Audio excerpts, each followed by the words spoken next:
And then a very strange circumstance just last night, guys, the Valorant Pro scene as of late, well, it's been an interesting one. It's been very, very interesting to also cover this all for you guys, and thank you all for watching as per usual. We talked about a couple weeks back, Rapaz Triste. He has now not made a statement so far ever since being found guilty of these cheating accusations whilst on trial with Movistar Riders, lasting 3 matches before his own teammates reported him. Upon Riot Games' investigation, he was then found guilty, has deleted all social media, and not posted any response since. Alongside that, we had Reflect this past week. Yeah, a few days ago against Dignitas and their female roster during scrims. He was also caught live during that scrim and banned, has ever since deleted all social media. This time around, an Indian pro known as Zaid has now also been caught. He's also been interviewed on live stream by several Indian Valorant community members and pros, and obviously some might call it a roasting. I don't want you guys to pass any hate, because this instance in particular, although not right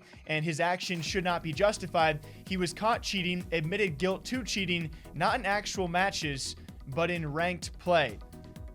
Yes. As according to AFK Gaming, and again, translations could be missing here and there, but general context is Zaid initially denied all cheating allegations, following which many players within the Indian Valorant community offered their support. But after being confronted multiple times, the player finally admitted to cheating in ranked games. Bink69 and other prominent Indian Valorant players confronted Zaid on Discord, where the banned player revealed that he used cheats in 3 matches. Zaid tried to defend himself, stating that he was only using wall hacks and not aim assist. The player reasoning behind hacking was that the rank grind was frustrating him and he was facing cheaters on numerous occasions. He wanted to reach Radiant, which is why he resorted to cheating. And even crazier by technical terms, this is a Valorant Pro player signed to a team as paratroops. I imagine that will not be a thing going forward. I want you all to know right now, there is just a breaking update out there. I will drop this update to the story for all of you guys tomorrow.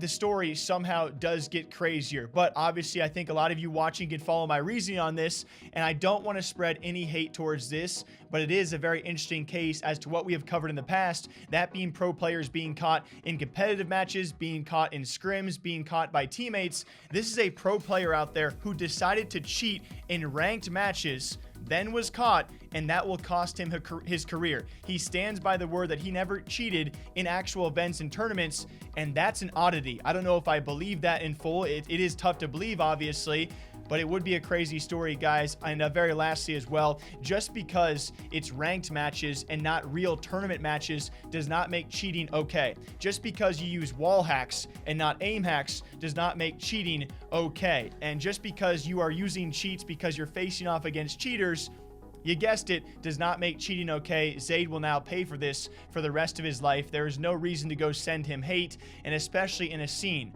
that being the Indian esports scene. It's gigantic. I don't need to bring up past examples of why these kind of things certainly hurt the scene, and they take these kind of offenses very, very seriously. So let's just leave it at that. An update to come tomorrow. Now, speaking of, if you guys did miss it, yes, the Champions Tour is now underway for North America Open qualifiers, and upsets all around the board. Very, very surprising to see, at least for some people, or others are starting to question, is it time for the younger age people, the younger pros out there, finally having some time and some grip in the game?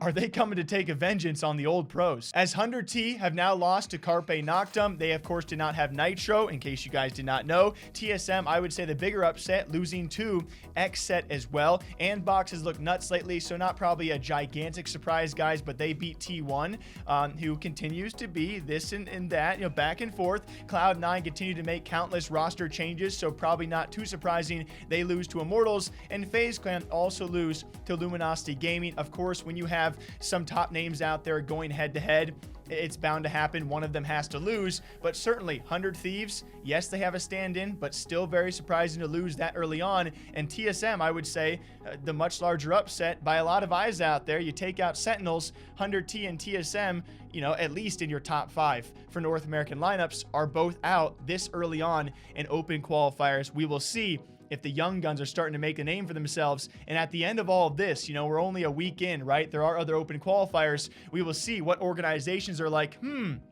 should we make a few changes, or should we just sign all of Carpe Noctem? Yeah, that we're so early on in this scene, we do not know what's happening next. But what do you guys think about this? Man, oh man. I'll see you back here tomorrow, all right? The crazy stories in gaming, they never stop. And that's awesome for me, I guess. What do you guys think? Take a sip of water and coffee for me. I'll see you back here next time. Take care.